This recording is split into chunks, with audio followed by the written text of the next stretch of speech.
Well, before we get on to baseball, I'd like to just say how much I've enjoyed watching our basketball teams this week especially.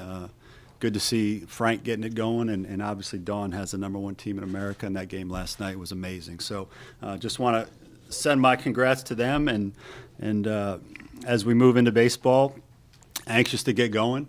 I think we have a good team. I think we're going to be able to hold our own on just about every day we play. So we'll start on Friday with full team practice. We've been doing small group workouts for some time now. So I know the guys are anxious to get out there on the field, compete against each other, and then in about 3.5 weeks we'll have an opponent to play. So very ready for that, so happy to take any questions. Howdy, Mark. Looking at the fall, there were a few guys who couldn't pitch for whatever reason or other, couldn't play. What's the injury list going into spring? We're in good shape. Guys you're talking about, I brought my list with me. Brett Carey did not throw this fall, and he's now back to 100%. Looked really good the other day. Thomas Farr, JUCO transfer, that was a draft pick, threw the other day and has felt very, very good.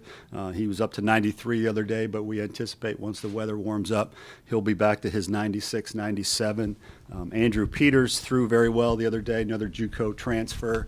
That was a draft that was sitting 93 the other day, and he feels really, really good. Another guy we anticipate being probably 2 to 3 miles an hour higher than that once the season starts. Bosnick, another guy that missed last year, left-handed pitcher coming off of Tommy John out of Tampa, Florida, has been very solid. His velocity hasn't come all the way back yet, but the breaking ball has been good. His control has been good, so he'll give us a definite option from the left side. Trying to see who else missed the fall. Cash is back to 100%. He'll be a guy that is he still needs to develop. He's a talented defensive catcher. The offense needs to continue to improve, but it wouldn't shock me at some point if he's getting some innings behind the plate. And then Sweat missed the fall with a knee injury. We're going to be pretty conservative with him, bringing him back, but he's feeling good. He's on schedule. I would say early February we'll get him back on the mound, and then come season we'll just evaluate where he is. But I think he'll be a big piece of the puzzle again this year. So, and then Graham Lawson. Graham Lawson was coming off the Tommy John. He pitched this fall and was still trying to find himself. The other day, probably he pitched about as well as I've ever seen him. He was up to 96 with good command, good slider, and a changeup. So he should be an important piece of the puzzle as well. So from a health standpoint, pretty good shape. Yeah, lastly, Heinrich, our second baseman, JUCO middle infielder, another draft pick. So far, so good. So feel really good. Our training staff, led by Brian Wells, has done a really nice job getting all of our players on schedule. Coach, with Carmen coming back after missing most of last year with injury, if you comment on how he's looked, but also what's the toughest part when you're dealing with bringing a player back like that who may want to rush into it, and you want to see him out there, but you also don't want him to hurt himself again? Or what's the thought process when a player's coming back from an injury like that? Yeah, you have to temper that. Now, Carmen's way ahead of all the other guys we just mentioned because he pitched in the Cape Cod League last summer. So he was at 100% last summer. These other guys are working their way to that point. But with injured guys, you always have to temper their enthusiasm and their work ethic with, we can't go too fast. And, a 19-year-old, 20-year-old, they want to go. And so as the adult in the room, as the coach, you have to be responsible to make sure that they are working at a good pace, but not so aggressive that you risk re-injuring, whatever the case, whether it's a leg, an arm, whatever. You have to make sure that you're not putting them in any more harm's way than all athletes have. So it's great because these guys are all very, very motivated to get back, but you also have to rely on your doctors and your athletic trainers to make sure that they're following protocol. Hey, Mark. Hey, Jeff. Got a couple of grad transfers. What have you seen from those guys in terms of veteran leadership, and what do you want to see from them in terms of that?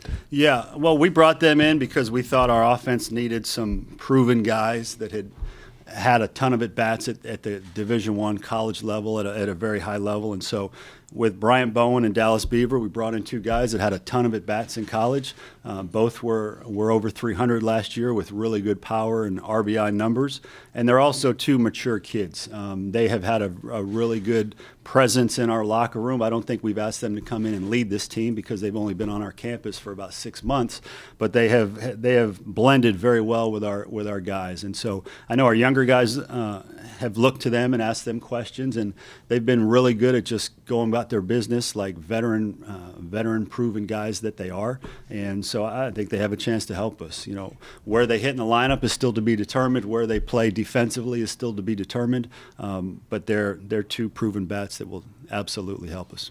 After seeing those two guys in the fall, are they what you thought they were offensively? Yeah, and the big question is how will they fare in SEC play, because there's nothing like playing SEC baseball and facing SEC pitching 10 weeks in a row. There's just nothing like it. So that grind will be a challenge for them, like it is for all players. But I think they'll be up to the task. And will they put up the numbers they did in the past, at UCF and Southern Miss? I hope they do. If they don't, it's not the end of the world, because I still think they'll be a valuable piece of an improved offense. Mark, Danny obviously had a pretty good fall coming off his freshman year. Lloyd? Yeah, Danny Lloyd. Okay. How have you seen him, I guess, develop, and where do you hope to see him kind of fit into this pitching kind of puzzle? Yeah, he's better in every area. On the field, off the field, he's grown tremendously. Maturity-wise, he's just further along. He's more comfortable in his own skin. He played on a unique summer team this year called the Savannah Bananas, and they do a lot of marketing and ask their players to do a lot of things, and he kind of came out of his shell as a result of that, and I think that's helped his personality. I think it's helped his confidence on and off the field. He's significantly stronger. He's put on a lot of good weight, and he looks a lot more like a mature SEC player right now, and his velocity has benefited from that. He's been a guy that this fall he touched 97 miles an hour. So if he's throwing strikes, if his secondary stuff is up to snuff, he'll be a huge part of that. Probably the bullpen at this point is where we think he can be a power arm at the back of the bullpen. But he's a big piece of the puzzle. With Tommy John surgeries, it seems like 12 months at least is the time frame, sometimes 18 months to really get back to where you were pre-injury. For Andrew Peters, it's been 9 months, I guess, 9 or 10. What makes him unique, and is there part of you that kind of wants to slow him down a little bit just because of the timing of everything? Yeah, well, he went to a doctor that's a little bit more aggressive than a lot of doctors out there. And this doctor has had tremendous success for a long amount of time. And the typical protocol is what you just mentioned in terms of the timeline. But this particular doctor who did his has had great success with a little bit more of an aggressive timeline, and has had great success for the short-term and the long-term benefit of the athlete. So we're going to do exactly what this doctor said. Basically, guys go to different doctors and have surgeries, and whoever you go to, that's the person that will determine the protocol, the timeline. We'll never rush anybody. We'll never get more aggressive than what a doctor says, what our athletic trainers say. What we'll do is we'll follow this doctor's protocol, and if he says he's ready to go, he's ready to go. If he says you need to back him off, we'll back him off. He's also guiding us in terms of pitch counts. Andrew will be full go, but that doesn't mean he'll be full go to throw 100 pitches opening weekend or opening week. He'll still be on a conservative pitch count. But in terms of following his schedule, he's followed it to a T, and it's been very successful, knock on wood. Mark, wins and losses aside, hanging into your third year, where is this program in comparison to the envision that you had when you first got here, and what do you guys have to do in order to get over that hump? Well, we know what the goals are of our administration, of our fans, of our alumni, of our current staff and team. It's to get to Omaha. And are we there yet? I don't know. We'll get on the field this year, and we'll fight our butts off to try to get there. But in terms of the inner workings of our program, the infrastructure, the culture, it's where it needs to be. Now it's just a matter of letting recruiting classes come in, of letting guys grow up in your program to get back to where we need to be. Are we there right now? No. At the peak of this program, it was back-to-back national champions and was in the championship series in year 3. So are we there yet? No. Are we moving in a much much improved direction in terms of where we want to be, yes. Center, Joe. Coach, a couple questions with Josiah Siler. How have you kind of managed his mental makeup over the last few months, getting him ready for the season? Obviously, he didn't have the campaign he probably envisioned for himself in his first year. So how do you help bring him along this year so he can restore that confidence? And just overall, how do you like the mental makeup of this team heading into this season? Well, as Josiah goes, he did struggle some as a freshman, but it was a little bit to be expected. He came from a smaller town and hadn't played in some of the major showcases that a lot of guys do. But he's coming along from a mental standpoint. He's very, very solid. I mean, he's a fun-loving kid. He's a confident kid. He's a very high character and high work ethic kid. So from a mental standpoint, no concerns whatsoever. I just think baseball-wise, he needs to just keep developing. The swing needs to continue to get more consistent, but he did have a better fall than he had last year. So we are seeing an improvement pattern. So I have no concerns with him. You just need to keep working for the light to come on. We're using him as a two-way guy this year. Last year he didn't pitch. He was coming off shoulder issues from high school. He has pitched and hit for us this year, so he'll kind of be a jack-of-all-trades guy for us right now. He can play the outfield, he can play first, he can hit, he can pitch, and so he'll be a guy for us that we use in a number of different ways. But from a mental standpoint, he's really good. He's sharp and he gets after it and loves to play. The overall mental makeup of our team, I think, is in a really good spot. I think it's a team that we're encouraging to have a chip on their shoulder. We're encouraging to play like we have something to prove, and I think they're doing that.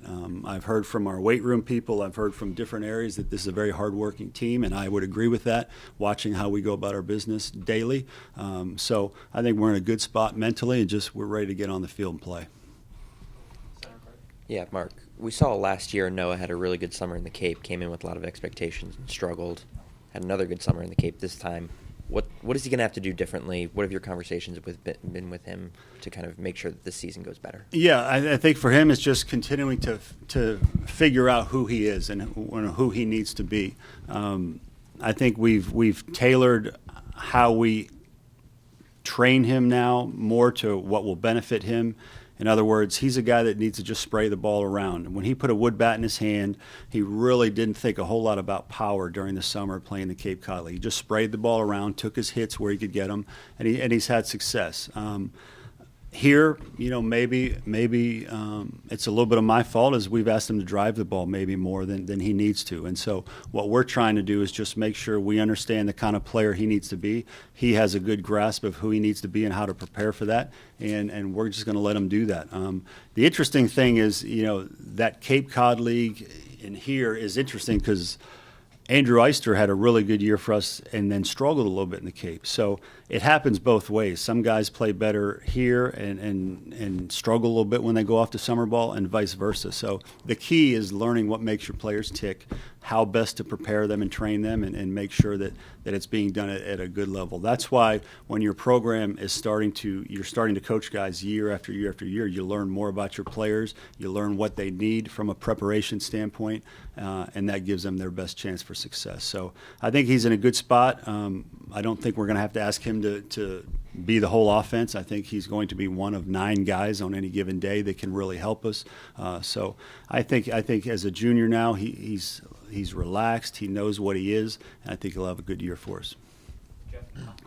You mentioned Brett Carey is 100% now. What kind of strides have you seen him take in the offseason, and are you still thinking in terms of him being a starter? Yeah, well, he's stronger. Like most of our guys, again, Billy Anderson does such a great job in our weight room. He's bigger and stronger.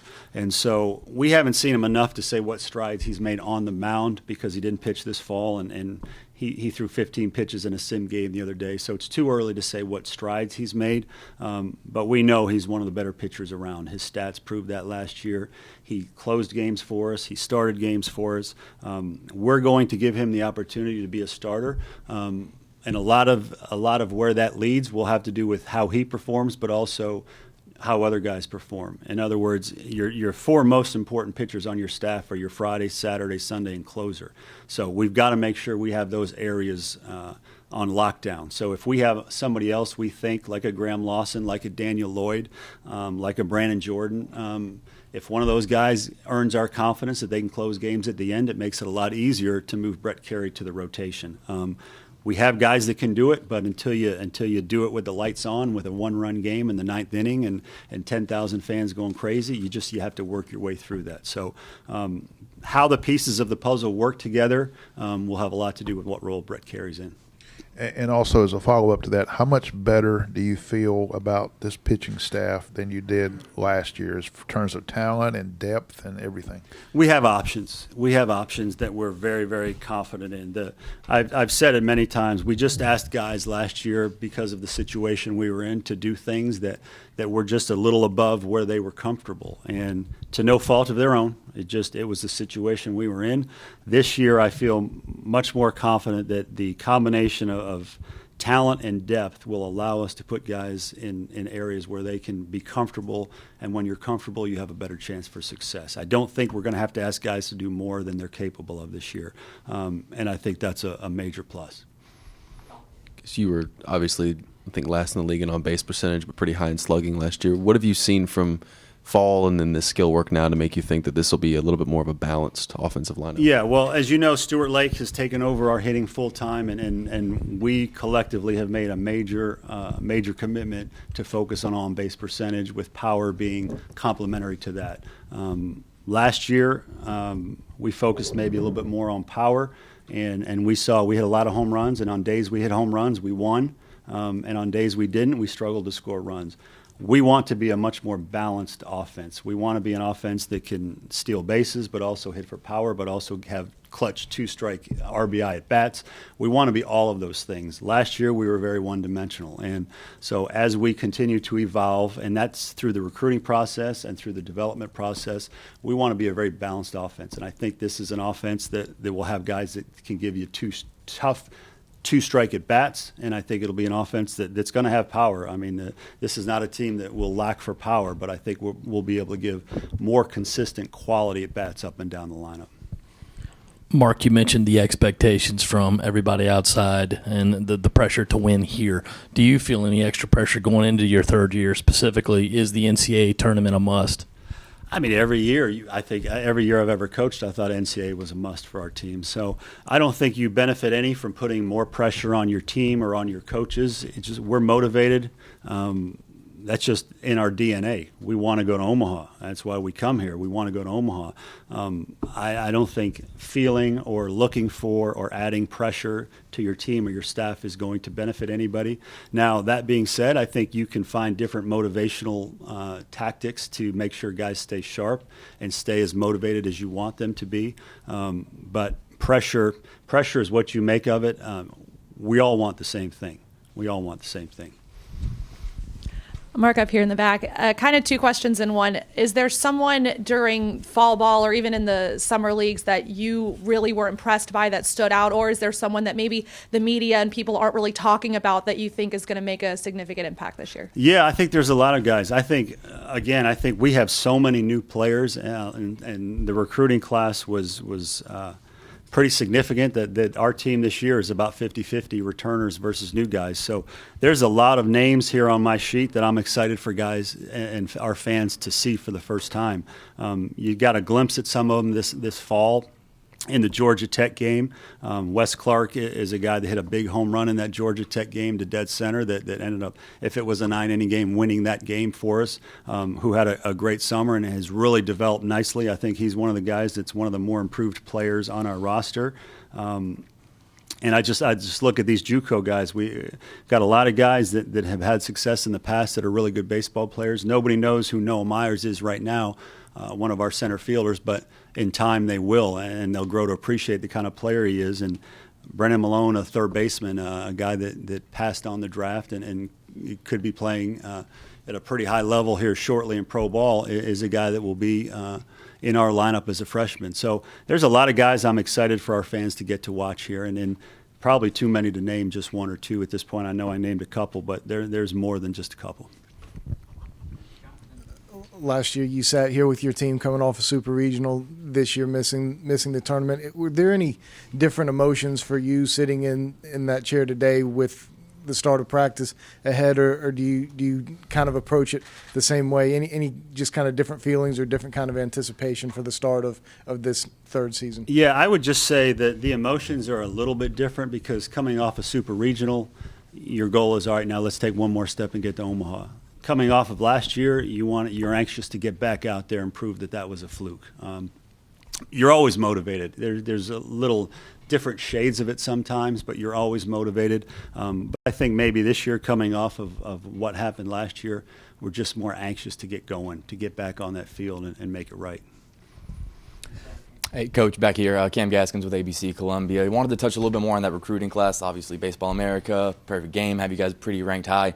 Wanted to ask kind of what are some of the challenges of getting the most out of that potential, making sure that the rankings and the talent translates when these guys are playing a faster game at a bigger level? Good question. At the end of the day, paper doesn't mean a whole lot. Rankings don't mean a whole lot, whether they're preseason rankings or recruiting rankings. At the end of the day, all that matters is how do guys play once the games start. I think we have good baseball players in that group. Will they all be All-Americans and superstars? Probably not. Statistics tell you they probably won't be. We need to make sure, though, that the great majority of them play to their potential and are up to speed on what the challenges are at this level. We're playing in the best league in America, so it's up to us just to make sure that they are up to speed with the preparation that's necessary here compared to where they came from, that they're prepared for the increase in difficulty of playing this type of competition every weekend. But at the end of the day, they just need to play well. Again, rankings mean very little. They're a little glimpse, but sometimes guys are underrated, sometimes guys are overrated. We just want to make sure we're developing our players the best we can so that they can have the most success. If we do that, then you give your team your best chance for success.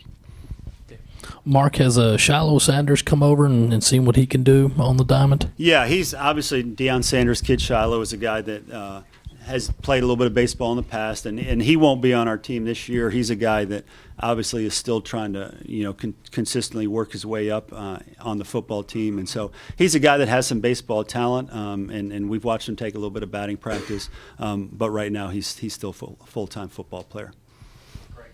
Going back to your time at USF, you kind of had that first season where you made the tournament and then maybe regressed, had some struggles the second year. What lessons can you take from that and in that kind of trajectory? Yeah, it's been very similar, actually. You come in the first year and you just try to help a returning team with a lot of seniors overachieve and do the best they can, and we had great success. The second year is kind of really the beginning of the rebuilding of a program, and we struggled. And then year three is when you start to see glimpses of, okay, this is where it's going. And I anticipate the same thing this year with this team.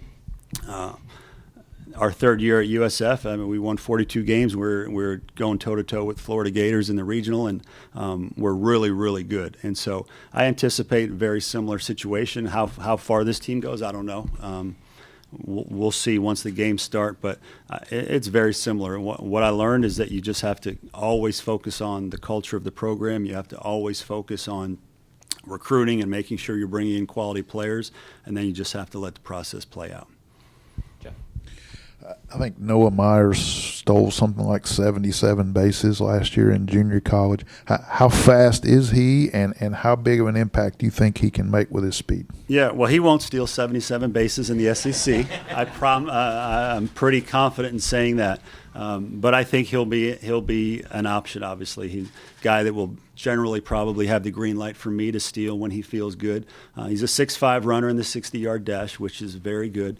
And I just think he'll find that it's harder at this level to steal bases. I mean, last year in junior college, pretty much when he was on first, it was 2 or 3 pitches later and he was on third. That won't be the case here. Pitchers do a really good job. Catchers do a really good job. But his speed will be a weapon for us.